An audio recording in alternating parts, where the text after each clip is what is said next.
Enjoyed that. So we're going to move on and try to get ourselves back on schedule so we can continue on with the rest of the day. And I'd like to introduce our next Tech Talk, which is Professor Jeremiah Blocki, also from the Computer Science Department. And I'll just turn the mic over to him in interest of time and let him go.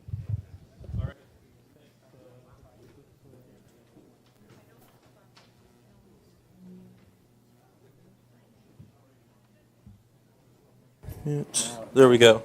All right. Now everyone can hear me. All right. So thanks. I'm a new professor here in the Computer Science Department at Purdue. Excited to tell you today about memory hard functions and their application to password hashing. So as a motivating example, let's think about how passwords are stored online. So suppose that you register for an account. Here I'm registering for an account at PlayStation.com with the password 123456. Okay, that's not my actual password, but for the example, we'll go with it. So what does PlayStation store on their server? Well, as the example shows, PlayStation is going to store a record that includes my username, a salt value, and a garbled hash value. So this garbled hash value is computed using a cryptographic hash function. In this example, the SHA-1 hash function. And this hash function is applied to my password with the salt appended to it. And they'll store this random-looking string on their server. Later, if I want to authenticate, so I'll send them my username. I'll send them my password again. They're going to re-garble my password and just check to make sure that this garbled string matches what they've already stored on the server. All right. So that sounds like a nice picture, but unfortunately, data breaches occur. So sometimes due to programmer error, server misconfigurations, an attacker is able to break into the server and actually steal this cryptographic hash file. And at this point, the hacker can attempt as many guesses offline as they would like. There's no way to rate limit them. In particular, the attacker can rent time on a supercomputer. He can load a dictionary of popular password guesses, and he can just hash each password guess one after one, comparing the hash to this hash record on file. And as soon as he finds a match, he's found my password. All right. Well, the defense might seem simple. Don't allow an attacker to break in and steal this hash file. Unfortunately, that seems to be easier said than done. This is a slide that my students have affectionately begun referring to as Dr. Blocki's wall of shame. Hopefully, your organization isn't on here. But over time, this wall has grown and grown. So I used to be able to say that breaches have affected millions of users. Now we can actually claim that these breaches have affected billions of user accounts.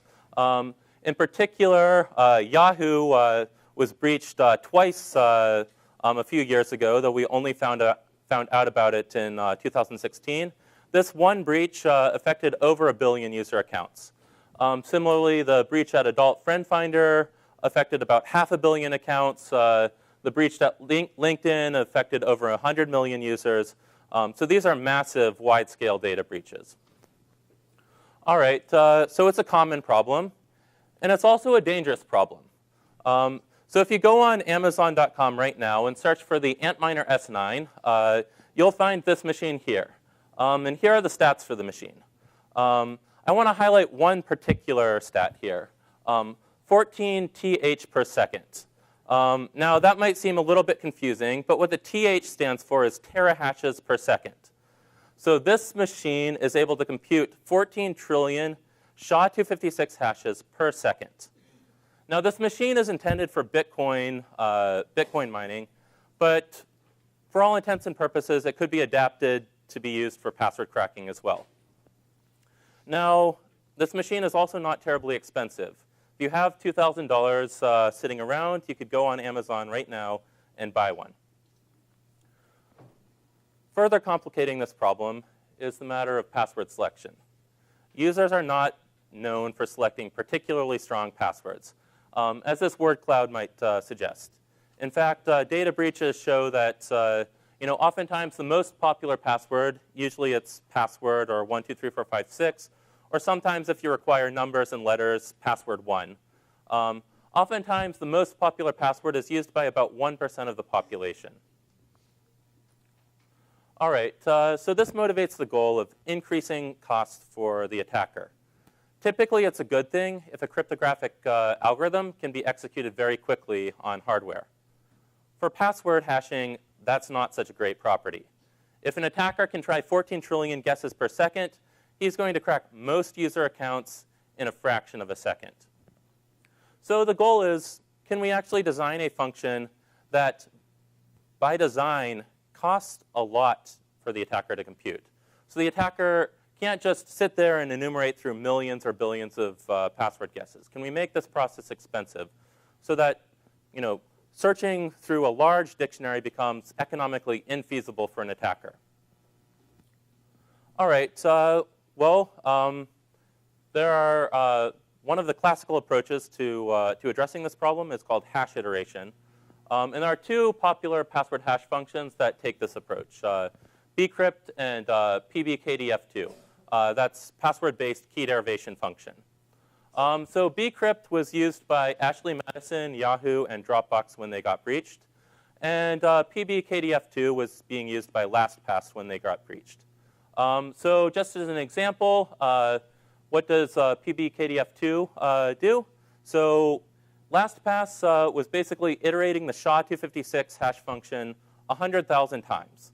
So instead of computing this function once, you compute this function, and then you garble the garbled result, and then you garble the garbled result again, and you repeat 100,000 times until you get some super garbled result, and that's your final string. All right, so this is 100,000 SHA-256 computations just to compute the password hash. All right, that seems like it might be useful, but unfortunately, it still doesn't put a significant dent in the problem. In particular, using stats from Bitcoin mining pools, you can estimate that the cost of computing a billion password guesses would be about $1 on customized hardware, even after they've iterated this hash function 100,000 times. All right, so this suggests a pretty major challenge, right? Over time, the cost of computing hash functions like SHA-256 have just dropped dramatically. All right, and of course, you might try to just, okay, well, let's increase the number of hash iterations over time. Well, that's not such a great solution because you have to be able to compute this function on a sequential machine. And if you increase the number of hash iterations, you're increasing delay time. So you're increasing the time that a user would need to wait to check whether authentication was successful or not. So over time, cost of SHA-256 has dropped dramatically. User patience hasn't been improving much over time. That seems to be fairly static. All right, so our goal is to develop a moderately expensive hash function. And we have two seemingly contradictory goals here. We want a function that's fast on your PC. So if you want to compute this function on your PC, you can compute it in under a second and authenticate. And we also want to have the property that even if the attacker can build customized hardware, like an application-specific integrated circuit, it's still going to be prohibitively expensive for the attacker to attempt millions or billions of password guesses. All right, that might seem like an impossible goal. But fortunately, there's one trick that we have that we can use to address this problem, and that's memory hard functions. So intuitively, a memory hard function is a function whose computation costs are dominated by memory cost. So if you think back to password-based key derivation function where we were just computing SHA-256 100,000 times, effectively we're locking up a tiny core on a circuit for a fraction of a second to do that computation. If instead we have a function whose computation requires lots and lots of memory, then we're requiring the attacker not just to lock up a tiny core on the circuit, but also we're requiring the attacker to lock up a very large block of memory. And this is expensive. So our goal here is to force the attacker to lock up large amounts of memory for the duration of his computation. And this implies that the function would be expensive even on customized hardware. You can improve computation of SHA-256 on a customized circuit. You can't dramatically improve memory latency or memory size on a custom circuit. All right, so this is the approach taken by password hashing algorithms like scrypt. So scrypt was proposed by Percival back in 2009. Unfortunately, scrypt is also vulnerable to side channel attacks. What this means is scrypt accesses memory in a way that's dependent on the user's password. This means that if you're running a process concurrently on the same computer while scrypt is being computed, potentially that memory access pattern that you can infer is leaking sensitive information about the user's password. So this is not a great property for a password hashing algorithm to have. So that motivates the need for something called data-independent memory hard functions. And basically, a data-independent memory hard function is a memory hard function that's not vulnerable to these side channel attacks. In particular, the memory access pattern will not depend on the sensitive input, in this case, the user's password. So an attacker who learns this memory access pattern won't actually learn any information about your password. OK. So a few years ago, there was a competition called the password hashing competition. And the goal of the password hashing competition was to create the next generation password hashing algorithm. And thanks to this competition, we now have a large number of candidates. A few of the prominent ones include Catena, a candidate that received special recognition from the competition judges. There are a few variants of Catena, Dragonfly, Double Butterfly. We're not going to discuss the differences. Argon 2 is also a particularly notable candidate. In particular, Argon 2 won the competition. And Argon 2 is equipped with a data-independent mode called Argon 2i, which is what the authors of Argon 2 originally recommended for password hashing. They've changed their recommendations now for reasons that we'll see later in the talk. And finally, some researchers out of Stanford proposed a variant called balloon hashing, which is fairly similar to Argon 2 and Spirit with a few small differences. All right, so this motivates the question, are these memory hard functions actually secure? Do they actually, if you use these memory hard functions for password hashing, is it actually cost prohibitive for an attacker to try millions or billions of password guesses? So before we answer that question, let me formally introduce what a memory hard function is. So here we have an underlying hash function. Think of SHA-1, SHA-256, SHA-3, which in our analysis we'll model as a random oracle. And we have a directed acyclic graph, G, which encodes data dependencies. So to specify a function, all I need to do is specify an underlying hash function like SHA-3 and a graph G. And now the input to this function is password and the salt, as usual. And now each node in this graph is assigned a label.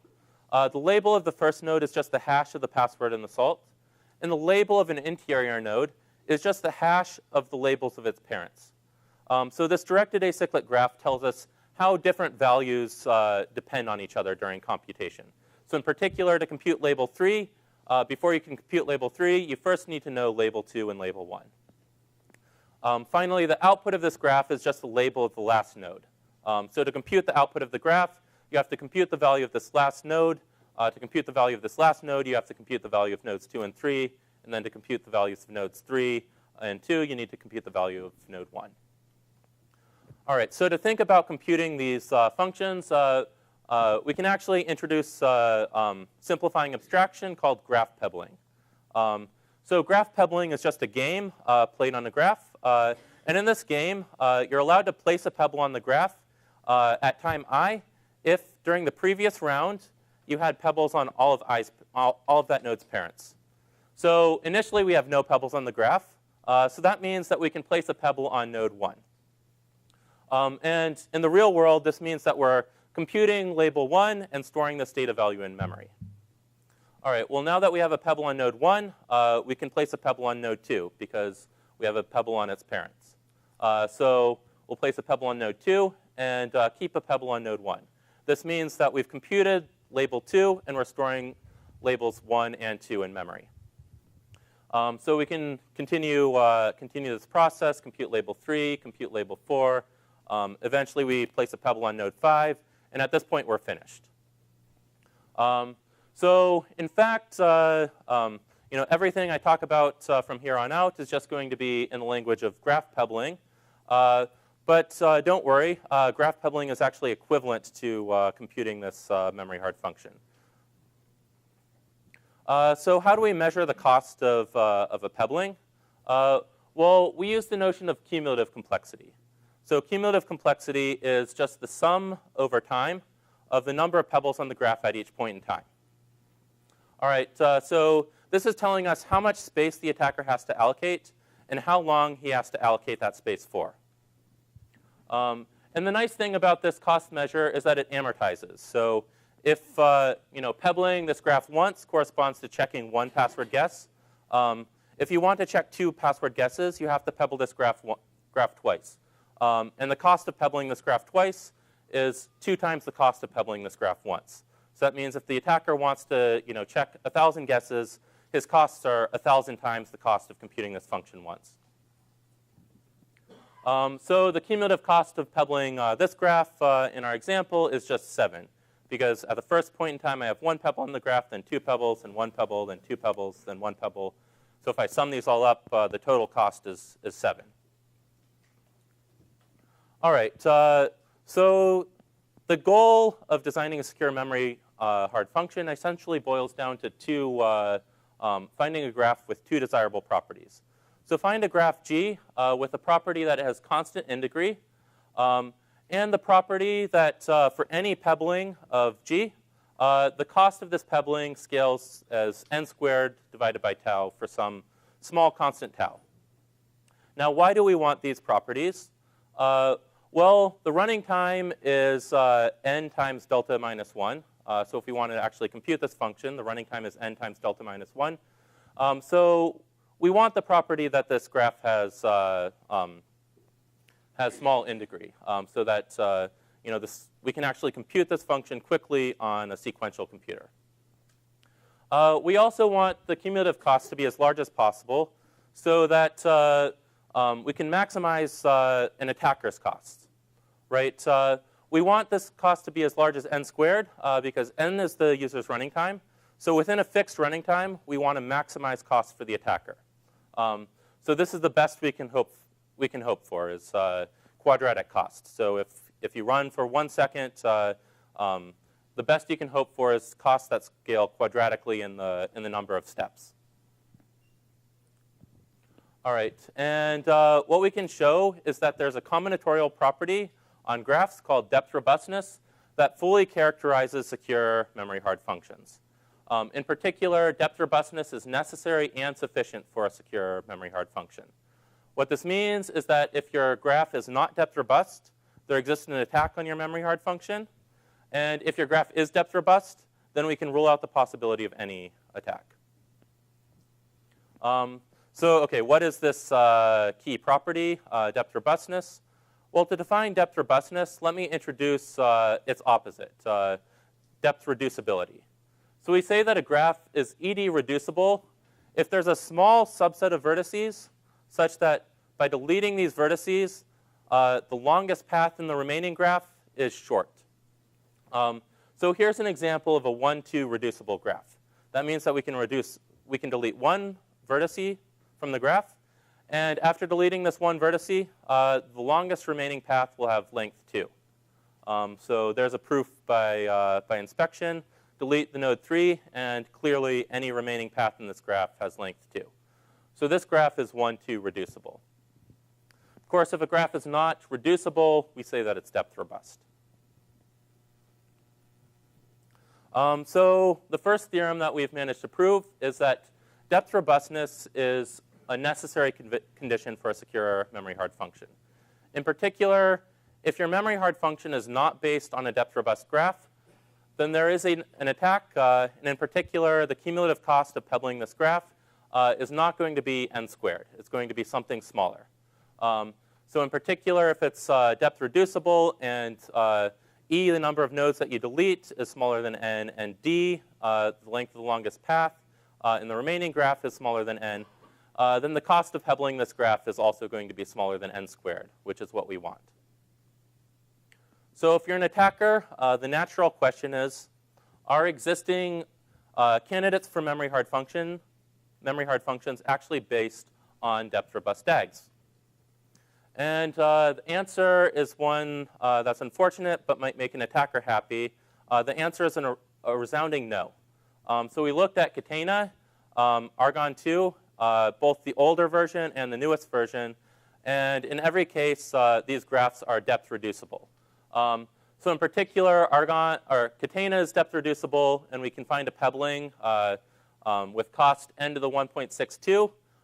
The specific number there is not important, but notice that this is much smaller than n squared, which is the cost that we were hoping for. Similarly, balloon hashing and the older version of Argon 2i, they do a little bit better, but the cost is still n to the 1.71, which is still much smaller than n squared, the cost that we were hoping to achieve. And finally, Argon 2i, the latest version of Argon 2i, is also depth reducible. It's a little bit better than the old version, but we can still get an attack with complexity n to the 1.77. Again, much smaller than n squared, the quadratic bound that we were hoping for. And I should observe that similar results hold for most of the other known data-independent memory hard functions that have been proposed. All right, so that's perhaps a depressing picture, but the news isn't all bad. So we now actually have a way to construct secure memory hard functions. In particular, we now know that depth robustness is not only necessary for a secure memory hard function, it's also sufficient. So if your graph is ED depth robust, then we can prove that any pebbling of this graph has cost at least E times D. So if E and D are both close to n, then the cumulative cost of your pebbling is close to n squared. All right. In particular, this immediately implies that there exists a constant in degree graph with cumulative cost that scales as n squared over log n. So not perfect, but pretty close to n squared. And I should note that the best previous results, due to Alwyn and Serbanenko, achieved a bound of n squared over log to the 10 times n. Now that's nice in theory, but in practice, this log to the 10 term is astronomically large. So in practice, this bound is actually not meaningful. And finally, I'll note that we also have a matching upper bound. So in an asymptotic sense, this is actually the best you can hope for. You can hope to get a memory hard function that has complexity n squared over log n. But if you demand that your graph has constant in degree, then you really can't do any better than this.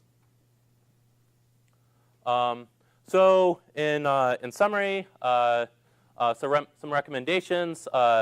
Bcrypt and password-based key derivation function are no longer sufficient for password hashing. So if your organization is using either of these functions, I would highly recommend upgrading your password hashing algorithm.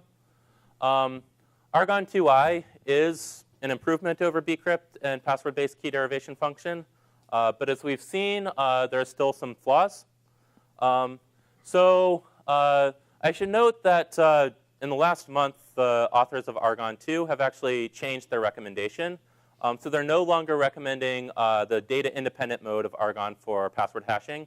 They're recommending a variant called Argon 2ID. Basically, what this mode does is it runs half the time in data-independent mode, and then it switches over to data-dependent mode. So what this means is that if there are no side channel attacks, then it resists our pebbling attack because it runs in data-dependent mode for half the time.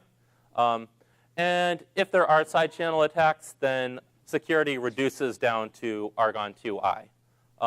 So it kind of gets the best of both worlds, though it would still be nice to have a function that's fully data independent and has complexity close to n squared. So currently, the construction we have is theoretical, but I believe we're close to actually producing a practical candidate for a memory hard function with provable security. So look for improvements in the near future using these tools of depth robust graphs. All right, so thank you. I'll take any questions.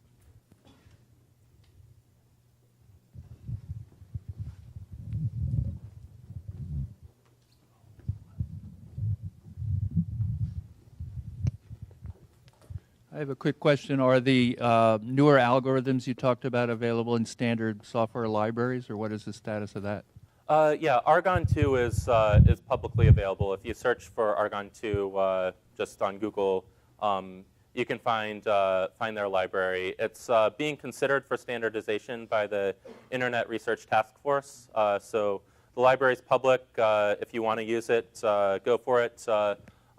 Like I said, I would recommend using Argon 2 ID because it's kind of the best of both worlds. If you can resist side channel attacks or eliminate side channel attacks, then there's no known attacks. And even if there are side channel attacks, it's at least as good as Argon 2i in that case. Okay, Professor Blocki, thank you so much for taking time to talk to us today.